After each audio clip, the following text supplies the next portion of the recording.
Il-Prim Ministru mexxej tal-Partit Laburista Robert Abela qal li l-Partit Nazzjonalista m'għandux pjan għall poplu għax jimpurtah biss mis-siġġu tal-poter biex jużah kontra l-pajjiż.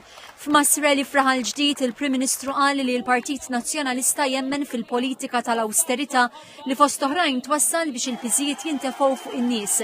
Dr. Abela qal li hu qatt mhux se jaċċetta politika ta' awsterità. Għamilha ċara li hu kien għadu se jibqa' jmexxi gvern tan-nies.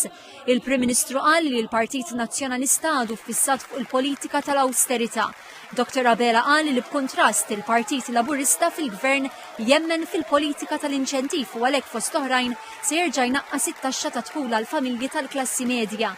Irrimarka li dan se jkun possibbli jekk in-nies jerġgħu jagħtu l-fiduċja lill-Partit Laburista fit-8 ta' Ġunju li ġej. U tkellem dwar il-kampanja elettorali u appella lin-nies biex joħorġu jivvutaw għax fi kliemu l-vot u dritt u għodda b'saħħitha biex il-pajjiż ikompli miexi fid-direzzjoni tajba.